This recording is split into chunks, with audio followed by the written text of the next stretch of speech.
Hello मेरे प्यारे बच्चों, आज हम लोग सॉल्यूशन जो कि एनसीईआरटी का दूसरा चैप्टर है, फर्स्ट एनसीईआरटी का 12th का, वो हम लोग लेकर के उसके दूसरे वीडियो लेकर के उपस्थित हैं। और आज हम लोग जो पिछले क्लास में हम लोग इंट्रोडक्शन दिए हुए थे और थोड़ा सा सॉल्यूशन का आपको डेफिनेशन हम बताए हुए थे, तो वहीं से हम लोग लेके आगे चलते हैं। तो चलिए, हम लोग अब तक जो पढ़े थे हम लोग सॉल्यूशन के बारे में पढ़े थे बाबू, ठीक है ना, उसी से हम लोग आके लेकर के चलना है। तो चलिए स्टार्ट करते हैं। तो ये रहा आप लोग का चैनल केमिकल नगरी, और हम आप वीडियो में देखे थे बाबू, यही सॉल्यूशन देखे थे। और हिंदी मीडियम में ये जो है क्या है कि दो या दो से अधिक पदार्थों के समांगी मिश्रण को क्या कहते हैं बाबू? हम समांगी मिश्रण को विलयन कहते हैं। क्या कहते हैं? विलयन कहते हैं। ठीक है, यहां तक हम लोगों ने पिछले क्लास में देखा हुआ था।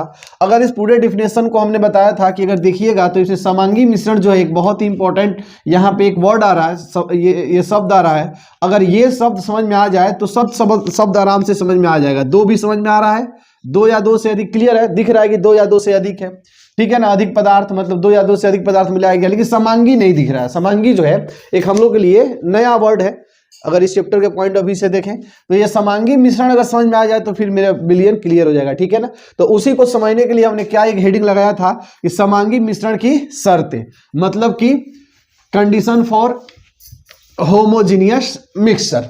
तो उसकी पहली जो शर्त है बाबू, पहली शर्त ये है होमोजीनियस की कि जो सॉल्यूशन बन रहा है या जो मिक्सर, अभी मिक्सर ही कहते हैं, ठीक है। सॉल्यूशन जब हम पूरा अच्छे से पढ़ लेंगे उसके बाद सॉल्यूशन कह सकते हैं, बाकी सॉल्यूशन मिक्सर लिखे में कोई दिक्कत नहीं है, ठीक है। जो मिक्सर बन रहा है बाबू, उस मिक्सर में जो कंपोनेंट्स पार्टिसिपेट कर रहे हैं, कंपोनेंट्स मतलब हिंदी में कह सकते हैं अवयव, ठीक है ना। या सिंपल सी बात कह दे कि अलग अलग पदार्थ मिलके मिक्सर हो रहे हैं तो एक नया पदार्थ बना रहा है कि नहीं है, तो मिश्रण कहला रहा है। तो वही जो अलग अलग पदार्थ मिल रहा है बाबू, वो पदार्थ मिलने के बाद उस पदार्थ को हम डिटेक्ट न कर पाए, मतलब नहीं बता सके कि यह पदार्थ यहाँ है, ये पदार्थ यहाँ है। चलिए एक उदाहरण से समझते हैं हम लोग। उदाहरण ये है इसका कि मान लीजिए मेरे पास एक कंटेनर है, ठीक है ना, और एक हम यहाँ पेपर रख लेते हैं, ठीक है जी। इसी दो उदाहरण से चीजें हम समझते चलेंगे। यहाँ पे हम लोग मान लीजिए वाटर ले लेते हैं और इसी में हम लोग क्या डाल दिया बाबू, शुगर भी डाल दिया। तो वाटर और शुगर का मतलब मिक्सर हो गया। और यहाँ पे हम लोग डलबूट ले लेते हैं। पिछले हम लोग वीडियो में भी डलबूट का एग्जांपल लिया था, वही उठा के लेके चल रहे हैं हम लोग। यहाँ पे हम लोग क्या रख लिया, डलबूट रख दिया। तो ये डलबूट का मान लीजिए कि वो जो चिप्स होता है वो चिप्स है, ये जो है मान लीजिए कि बादाम है। क्लियर है? तो बाबू यह भी मिक्सर है, क्लियर है, ये भी मिक्सर है, ये भी मिक्सर है। लेकिन आप बताओ, इसको देख करके बता दोगे आराम से कि सर ये बादाम है और ये चिप्स है, तो बहुत आसानी से आप डिटेक्ट कर लिए कि इसके जो अवयव है आराम से डिटेक्ट हो गए, लेकिन इसके अवयव डिटेक्ट नहीं हुए। तो होमोजेनियस किसको बोलेंगे बाबू? जिसके कंपोनेंट, जिसके अवयव आसानी से नेकेड आई से हमको दिखाई नहीं दे, उसको हम लोग क्या कहेंगे बाबू? होमोजीनियस कहेंगे, ठीक है ना। जैसे चीनी पानी आप मिला देते हैं, क्या बता सकते हैं? क्या गिलास में अगर चीनी पानी का शरबत बना दिए हैं तो क्या बता सकते हैं क्या कि उसमें कि इधर चीनी है इधर पानी है? नहीं, वो इकट्ठे दिखता है कि नहीं, इकट्ठे दिखता, आप उसको अलग अलग नहीं बता सकते हैं। तो वैसी कोई अगर मिक्सर हो जो हमारी नेकेड आई से दिखाई नहीं दे रही है तो उसको हम लोग क्या कहते हैं बाबू? होमोजेनियस। रुकिए, यही एक चीज से नहीं हम सॉल्यूशन को समझ पाएंगे बाबू, दो तीन चीज और आएगा। अगर दो तीन जो आने वाले उन सभी को अगर कोई फॉलो करता है तब जाकर के सॉल्यूशन बोलेंगे। हमने पहले अभी पहला स्टेप हमने क्लियर किया है। तो जरा इसके बारे में लिख ले बाबू। हम लोग क्या लिखेंगे कि इनके अवयवों को हम अपनी नग्न आंखों से देख नहीं सके। अगर नहीं देख सके तब जाकर के क्या कहलाएंगे बाबू? होमोजीनियस कहलाएंगे। क्लियर है? तो पहला जो कंडीशन है वो सब लोग हम उम्मीद करते हैं समझ गए होंगे। अब दूसरा कंडीशन क्या है बाबू? दूसरा कंडीशन ये है कि इनके जो अवयव हैं, जो इनके अवयव हैं, इनके अवयव संपूर्ण आयतन में, जो विलयन का मिक्सर का जो संपूर्ण आयतन है, उस संपूर्ण आयतन में समान रूप से या समान अनुपात में, समान रूप कहिए या समान अनुपात कहिए, समान अनुपात में उपस्थित हो, ठीक है, उपस्थित हो। अगर जैसे मान लीजिए हम लोग बाबू चीनी और पानी, यही सेम एग्जांपल हम लोग इसमें भी यूज करते हैं, ज्यादा क्लियर रहेगा, क्योंकि आसानी से समझ में आ जाएगा। हम लोग क्या करते हैं बाबू कि चीनी और पानी मतलब शुगर और वाटर का हम लोग सॉल्यूशन लेते हैं, ठीक है, और यहाँ पे पेपर लेकर के हम लोग क्या कर लेते हैं, हम लोग यहाँ पे चिप्स और वही मैंने दलबूट है रख लिए। अब आप काम करते हैं, आप इसका वजन हम आपको दे देते हैं, चलो 400 ग्राम दे दिए, ठीक है, इसका वजन हमने कितना दे दिया 400 ग्राम, इसका भी हमने दे दिया 400, चलो ml है, सॉल्यूशन है तो ml। अब आपको हम बोले कि आप आइए और इस दोनों को आप अपने 4 दोस्तों में मान लीजिए कि आप 4 दोस्त बैठे हुए पार्टी कर रहे हैं, और ये मान लीजिए वो शरबत है बोले तो, एक सॉल्यूशन है शुगर और वाटर का, और ये आपका क्या है बाबू, ये है मिक्सर है। अब आपको क्या करना है कि अपने चारों दोस्तों में इसको बांटना है, ठीक है, और हम बोले कि ऐसे बांटिएगा कि किसी को ऐसा ना लगे कि हम में कोई भी बेईमानी हुआ है, मतलब हमको ज्यादा मिला कम मिला, या हमें ये ज्यादा मिला या हमें वो ज्यादा मिला, ऐसा बात नहीं होनी चाहिए, ठीक है ना। चलिए, तो आपको बोल दिए, तो आप बोलेंगे सर ऐसा करना है, तो इसको मापने के लिए आप वो लीटर दे दीजिए जिसे मापा जाता है, और इसको मापने के लिए आप हमको वेइंग मशीन दे दीजिए, तौलने वाला मशीन दे दीजिए, ठीक है। हमने दोनों आपको उपलब्ध करा दिए, आप बहुत ईमानदार इंसान निकले, और आप क्या किए, सबको 100-100 ml, 4 दोस्त है तो 100-100 ml करके आपने 4 गिलास में, ऐसे 4 गिलास में आपने क्या किया, 100 में थोड़ा बड़ा गिलास हो गया, ज्यादा हो गया नहीं, ये आपने क्या किया कि 4 गिलास में एक गिलास, एक गिलास, एक गिलास, एक गिलास, यहाँ पे ये 2 गिलास, 100 ml का है बाबू, ठीक है ना। फिर आपने यहाँ पे एक तीसरा गिलास ले लिया, और फिर यहाँ पे आपने एक चौथा गिलास ले लिया, ठीक है। अभी चारों गिलास में कितना बाबू आपने 100-100 ml, 100 ml में, इसमें भी 100 ml है, इसमें भी 100 ml है, ठीक है जी, और इसमें भी 100 ml आपने ले लिया, इसमें भी 100 ml आपने ले लिया, ठीक है, ये ले लिया। उसके बाद क्या हुआ, अच्छा इसको जब हमने लिया तो इसको अगर कोई पिएगा, टेस्ट करेगा, तो क्या आपको कहेगा क्या कि यार हमको कम मिला ज्यादा मिला, एकदम नहीं भाई, एकदम 100 ml बराबर है, टेस्ट में कोई फर्क होगा क्या, एकदम नहीं, एकदम नहीं होगा, सब बराबर रूप से मिले होंगे, मतलब जितना पानी चीनी इसमें उतना पानी चीनी इसमें उतना पानी चीनी, अलग अलग नहीं होता है अगर चीनी पानी का सब। लेकिन वही इसकी बात आती है, आपको हम वेइंग मशीन दिए हैं, तौलने वाला मशीन दिए हैं, आप वजन करके रख दिए, इसके पास 100 ग्राम, इसके पास 100 ग्राम, इसके पास 100 ग्राम, और इसके पास भी 100 ग्राम। क्या आपको लग रहा है ये सही रूप से आप बांट सकते हैं, कतई नहीं। क्यों बाबू, दिक्कत कहाँ होगा, इसमें हो सकता है कि बादाम 5-6 आ जाए, इसमें हो सकता है बादाम 3 आ जाए, इसमें बादाम आ जाए 2, इसमें बादाम हो सकता है कि 1 भी ना आए, है कि नहीं। तो बेईमानी हुआ कि नहीं हुआ जी, आप तो नहीं किए, आप तो तौल के दिए, आप यही नहीं कर सकते, तौल के देंगे, बस यही कर सकते हैं, इसके सिवा और कुछ नहीं कर सकते हैं, है कि नहीं है। तो तौल के दिए, फिर भी यहाँ पे चारों लोगों को समान रूप से बराबर नहीं मिला। इसका क्या मतलब हुआ, इसका यह मतलब हुआ कि इसके जो अवयव है बाबू, ये पूरे मिक्सर में समान रूप से मिले हुए नहीं थे, जबकि चीनी पानी के जो अवयव है पूरे आयतन में समान रूप से मिले हुए थे, ठीक है ना। तो अगर समान रूप से मिले हैं बाबू, मिले हुए हैं, तो उसके फर्क ये होगा कि यहां जितना मिठास होगा पानी में, यहां भी उतने मिठास होगा, यहां भी उतने मिठास होगा, यहां भी उतने, मतलब पूरे कंप्लीट वॉल्यूम में समान अनुपात होगा, तभी ना बराबर मिठास होगा। मतलब यहां पे बाबू अगर वाटर है, मान लीजिए कि 10 वाटर है 1 शुगर है, तो सब जगह क्या होंगे 10 वाटर 1 शुगर, 10 वाटर 1 शुगर। यहाँ पे ऐसा कोई बात नहीं रहेगा। यहाँ पे अगर देखिएगा तो हो सकता है 1 बादाम ना मिले, यहाँ देखेंगे तो पता चलेगा 4-5 बादाम मिल जाए, यहाँ देखिएगा तो हो सकता है 10-10 बादाम मिल जाए, नहीं समझे। तो यहाँ पे समान रूप से आप डिस्ट्रीब्यूट नहीं कर सकते, या नहीं होता है, ये हम लोग करते नहीं, अपने आप ही सेट हो जाता है कि नहीं, ये करेंगे तब वो सही से नहीं हो पाएगा। क्लियर है।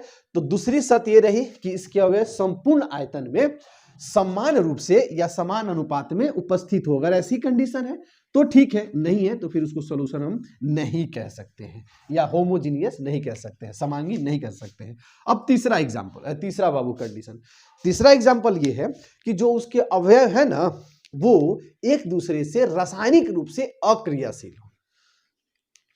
लिख देते हैं, इनके अवयव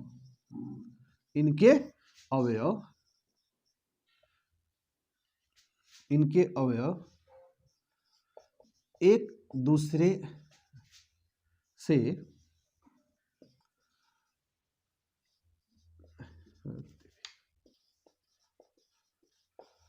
रासायनिक दृष्टिकोण से या रासायनिक रूप से अक्रियाशील हो, सील हो। अब यहां बड़ी मजे वाली बात है बाबू, ठीक है ना। देखिए एक्चुअली क्या होता है कि दो लोग दो तरह से जुड़ते हैं, ठीक है ना।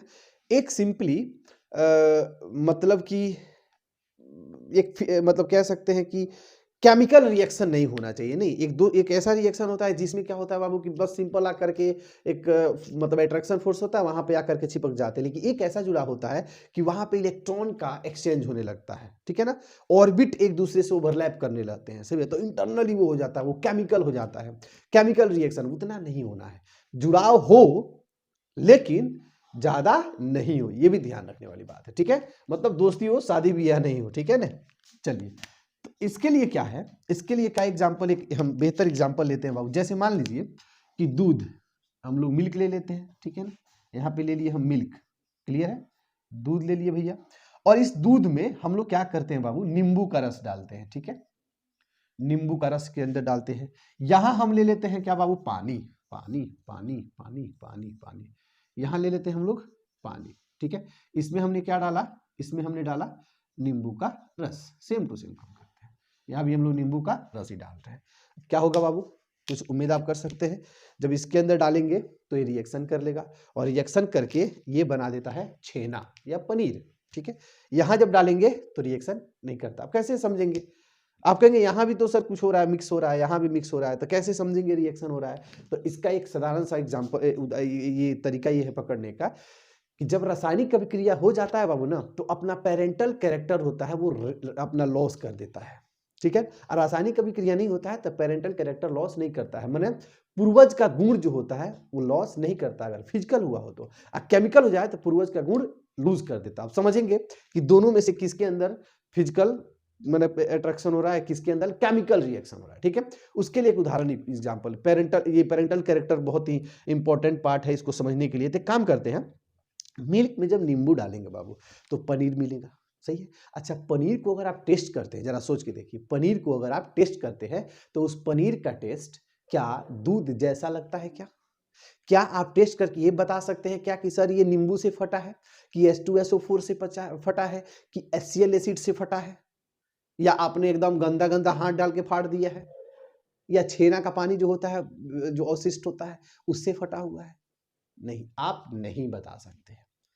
अरे पनीर इसलिए हम जानते हैं कि दूध है क्योंकि आप जानते हैं टेस्ट दूध जैसा नहीं लगता, अलग टेस्ट है। दही का अलग टेस्ट है, दही भी एक केमिकल रिएक्शन होता है कि नहीं है। इसका क्या मतलब बाबू कि दूध, अच्छा वही हम पनीर खाते हैं और पनीर में नींबू का भी टेस्ट आता है और दूध का भी टेस्ट आता है, इसका मतलब वहां पे केमिकल रिएक्शन नहीं हुआ रहता है। लेकिन यहाँ पे ऐसा कोई बात नहीं है, पनीर में एक नया टेस्ट आता है, वहां नया टेस्ट उभर के आता है। इसका मतलब वहां पे कोई केमिकल, कोई फिजिकल की बात नहीं, वहां पे क्या हुआ है, केमिकल रिएक्शन हुआ है। Is clear. अब थोड़ा दूसरा का एग्जांपल देख लेते हैं। हमने पानी और नींबू का उपयोग किया है। जब पानी के अंदर हम नींबू डालेंगे बाबू, दोनों मिक्स हो गया। अच्छा, दोनों मिक्स हो गया, जब उसको आप पीजिएगा तो आप आराम से बता सकते हैं कि सर इसमें नींबू है या पानी है, इसमें सर आप चीनी डाले हैं, इसमें नमक डाले हैं, एवरीथिंग, सब चीज को आप बता सकते हैं।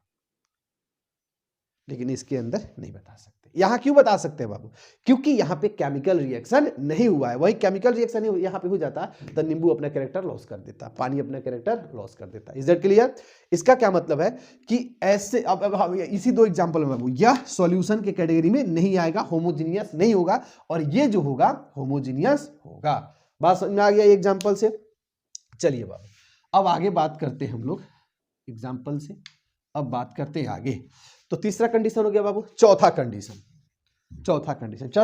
क्या है बाबू, तो चौथा कंडीशन यह है कि जो अवयव मिक्स हो गए हैं उसको बहुत आसानी से, मतलब किसी सिंपल फिजिकल मेथड, किसी सिंपल भौतिक विधि द्वारा अलग नहीं कर सकते। साधारण भौतिक विधि क्या है, जैसे ग्रेविटेशनल सेपरेशन। मान लीजिए मतलब पानी है, चीनी है, उसको रख दीजिए 3 घंटे 4 घंटे 10 दिन रख दीजिए, तो अगर अपने आप चीनी आके नीचे बैठ जाए तो ग्रेविटेशनल सेपरेशन हो गया। नहीं, जैसे घर में होता है ना जी, कि अगर मान लीजिए चावल उवल है, उसको धोना है, तो उसमें क्या करते हैं लोग, मतलब पानी से यूज कर लेते हैं। तो पानी क्या होता है, पानी वो जो मिट्टी के साथ हो जाता, बैठ जाता है। अच्छा, अगर पानी में मिट्टी अगर कहीं कहीं हो तो पानी को ऐसे रख दीजिए तो मिट्टी अपने आप क्या होता है, शटल डाउन हो जाता है, नीचे पेंदी बैठ जाता है, समझे ना।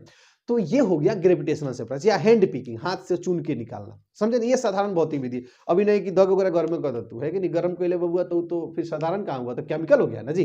चलो अब बात करते हैं चौथा में, क्या है कि इनके अवयव को, इनके अवयवों को किसी भी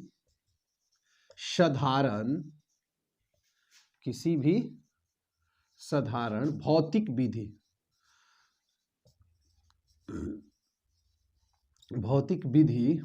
द्वारा पृथक न कर सके। सही बाबू, किसी भी साधारण भौतिक विधि द्वारा पृथक नहीं किया जा सके। जैसे चीनी पानी है, आप उसको रख दीजिए कितना दिन, अरे छोड़ो यार, चीनी पानी आपको नहीं कभी नहीं रखे होंगे, तो जब भी बनाएंगे पी गए होंगे।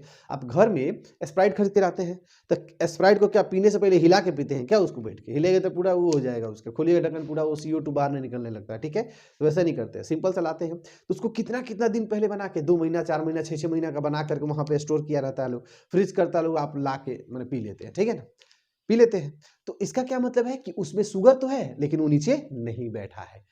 अब होगा कैसे होगा बाबू? उसको गर्म कर दीजिए तो सारे वाटर जो है वेपर बन के उड़ जाएंगे। तो वो सिंपल मेथड नहीं हुआ है कि नहीं है? उसके अंदर एनर्जी ज्यादा आपका लग रहा है, तो सिंपल कैसे हुआ बाबू? तो कहने का मतलब मेरा ये है कि अगर इन चारों शर्तों पे जो सॉल्यूशन, अगर कोई सॉल्यूशन है इन चारों शर्तों को मानता है, तो उस सॉल्यूशन को हम लोग क्या कहेंगे बाबू?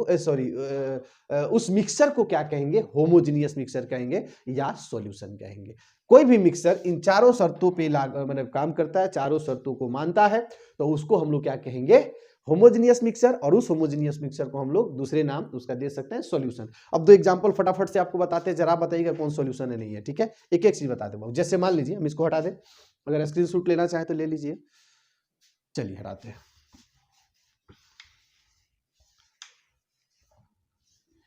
अब जरा हम लोग एक एक 2 एग्जांपल लेते हैं। जैसे मान लीजिए गोल्ड है और कॉपर है, ये दोनों मिल करके नहीं बनता है। जैसे घर में हम लोग गोल्ड और कॉपर जो मार्केट में खरीदते हैं, 18 कैरेट 22 कैरेट 24 कैरेट, तो 24 कैरेट तो खैर प्योर गोल्ड हो गया, उसमें 18 कैरेट 22 कैरेट होता है। तो 18 कैरेट 22 कैरेट का मतलब क्या है? उसके प्यूरिटी को वो डिसाइड करता है। 18 कैरेट का मतलब 750, मतलब उस अगर 1000 ग्राम का आप सोना खरीदते हैं तो 750 ग्राम उसमें क्या होता है? गोल्ड होता है, बाकी क्या होता है? कॉपर। अगर आपने वो ले रहे हैं 22 कैरेट मतलब 916 ले रहे हैं, तो उसका ये मतलब होता है 916 ग्राम क्या है आपका? गोल्ड है। और बाकी जो बचा हुआ लेफ्ट पार्ट हो गया आई थिंक 84 ना, 84 क्या आ जाएगा? 84 ग्राम आपका उसमें कॉपर आ जाता है। ठीक है, तो कॉपर उसके अंदर मिक्स किया गया है, क्या वो सॉल्यूशन नहीं है? अब आपको एक एक चीज बताना है सॉल्यूशन है कि नहीं है। क्या उसके कंपोनेंट्स, अवयव, जो सोना का अंगूठी ये होता है, आप इमेजिन कर लीजिए, उसको सामने हो तो देख लीजिए उसको ला करके, क्या उसके कंपोनेंट अवयव मतलब कॉपर और गोल्ड अलग अलग दिखाई दे रहे हैं? क्या पता चल रहा है क्या कि यहाँ कॉपर लगा हुआ है, यहाँ गोल्ड लगा हुआ है? नहीं, आंसर क्या होगा? नहीं। ठीक है, दूसरा कंडीशन चेक करते हैं। दूसरा था कि वो उसके जो अवयव हैं पूरे आयतन में समान रूप से विस्तृत हो, बटे होने चाहिए। तो ये बताइए, जो गोल्ड आप अंगूठी आप देख रहे हैं, इमेजिन किए हुए हैं, एक बार सोचिए, क्या ऊपर ज्यादा चमक रहा है, नीचे कम चमक रहा है? अरे वो पहनने वाला मत ले लिए बाबू, रहता तो ऐसे ही रगड़ा रगड़ा के थोड़ा सा ही अलग हो जाता है। लेकिन हम नया अंगूठी खरीदते हैं जो भी, तो उसमें ऐसा होता है क्या कि ऊपर ज्यादा मतलब सोना जैसा, नीचे कॉपर जैसा है ना, कॉपर ऐसा नहीं होता है। उसमें समान रूप से लाइट, जैसे 22 कैरेट खूब अच्छा दिखेगा, चमकदार दिखता है। अगर उसी में थोड़ा 18 कैरेट है, थोड़ा सा वो लाइट में आ जाता है। लेकिन लाइट तो नहीं दिखेगा, वो पूरा दिखेगा एक साथ लाइट नहीं। तो यहाँ पे ज्यादा चमक रहा है, कम चमक रहा है, ऐसा कुछ नहीं है। वो दिखेगा तो जिस कलर का दिखेगा कंप्लीट दिखेगा। ठीक है, चलिए दूसरा कंसेप्ट, तीसरा है वो केमिकल रिएक्शन करके नया बन गया, ऐसा नहीं है बाबू। इसमें दिखता है कि सोना से बना हुआ है, 18 कैरेट है, तो आप जानते हैं कि इसमें मिला के इसकी लाइट को कम किया गया है कि नहीं? आप दोनों प्रॉपर्टीज उसके अंदर अवेलेबल है। चौथा कंडीशन, क्या उसको आराम से आप अलग कर सकते हैं? तो आंसर आएगा नो। आप उसके अंदर सोना और कॉपर को आराम से अलग नहीं कर सकते हैं। तो इसका मतलब गोल्ड और कॉपर इज द सॉल्यूशन।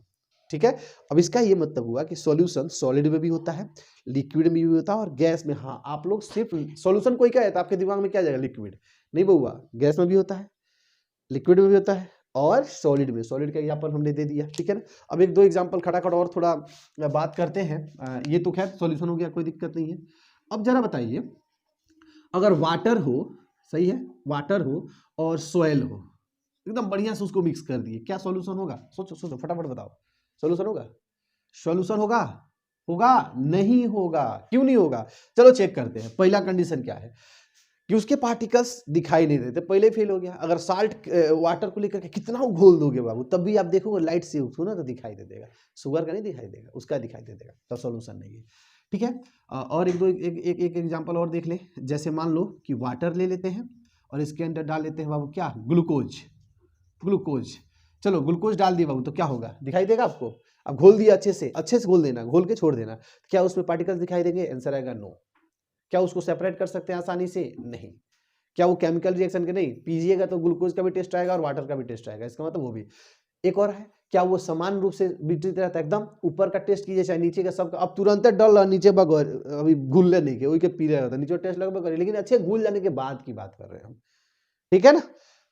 तो ये क्या हो जाएगा बाबू, ऑब्वियसली सॉल्यूशन हो जाएगा। ठीक है, तो इस तरह से बहुत सारे एग्जांपल हैं। एक और देखते हैं जरा एग्जांपल। ठीक है, जैसे मान लीजिए बाबू नाइट्रोजन अब प्लस O2, हमारे एयर में यही मेन गैस है, ये सॉल्यूशन होंगे कि नहीं बता रहा, बताइए, सोचिए होंगे कि नहीं होंगे? बोलिए क्या आंसर आ रहा है? होगा, ऑब्वियसली होगा। क्यों बाबू? क्योंकि नाइट्रोजन जो होता है, क्या नाइट्रोजन को आराम से पकड़ के आप अलग कर लीजिएगा? नहीं अलग कर सकते। क्या दिखाई दे रहा है इधर नाइट्रोजन इधर ऑक्सीजन है? नहीं दे रहा है, सही है नहीं। उसके बाद क्या उसको आराम से अलग नहीं कर सकते? दिखाई नहीं दे रहा है। और हाँ, नाइट्रोजन पूरे समान रूप से ऑक्सीजन के साथ मिला हुआ है, तब ये ना कहते हैं 78%, यहाँ हो चाहे अमेरिका हो, सब जगह कितना 78% ही है। समझे नहीं समझे? इसका मतलब यूनिफॉर्मली डिस्ट्रीब्यूट है। एक और चीज है केमिकल रिएक्शन। अरे भैया कर लेता तो फिर हम लोग जीते कैसे? नाइट्रोजन ऑक्सीजन के साथ रिएक्शन कर लेता तो हो गया कार हम लोग का, ठीक है ना, बर्बाद हो जाते। तो ठीक है, इस तरह से सॉल्यूशन को आराम से आप चेक कर सकते हैं। अब अगला टॉपिक क्या है अपना बाबू? अगला टॉपिक है बाबू हम लोग का सॉल्यूशन का, हम लोग समझ गए। अब सॉल्यूशन जो होता है दो चीजों से मिलकर बनता है, एक होता है सॉल्वेंट और एक होता है सॉल्वेंट। ठीक है, हिंदी में इसको कहते हैं विलयन, इसको कहते हैं हम लोग विलायक, ठीक है, और इसको कहते हैं विलेय। अब हम लोग ये क्या एक भाषु एग्जांपल लेंगे और तीनों को जो ये तो हो ही गया है, ये दो को भी हम लोग आराम से समझ जाएंगे, ठीक है ना। और इसके लिए आपको नेक्स्ट वीडियो में फिर से आना पड़ेगा। छोटा छोटा वीडियो रख रहे हैं बाबू, बाद में लंबा करेंगे। तो आज के लिए बस इतना ही रहने देते हैं। अगर आपको अच्छे से सोल्यूशन समझ में आया है तो बने रहे वीडियो के साथ, शेयर करें। और एक और चीज़ बाबू कि अगर कोई डाउट हो तो आप आराम से कमेंट बॉक्स में कमेंट कर सकते हैं, आप हमसे पूछ सकते हैं अगर वो कोई डाउट भी हो तो, ठीक है ना। तो चलिए ठीक है, मिलते हैं आप लोग फिर से नेक्स्ट वीडियो में। कल हम लोग नए एनर्जी और नए टॉपिक के साथ, तो नेक्स्ट टॉपिक में हमको इसका ट्रिक बताएंगे, इसको याद करने का कुछ मतलब एकदम धांसू ट्रिक बताएंगे बाबू, एकदम कट याद हो जाएगा वो, ठीक है। उसके बाद नेक्स्ट हम लोग चलेंगे टॉपिक में। ओके, तो मस्त रहिए, मिलते हैं हम लोग फिर नेक्स्ट।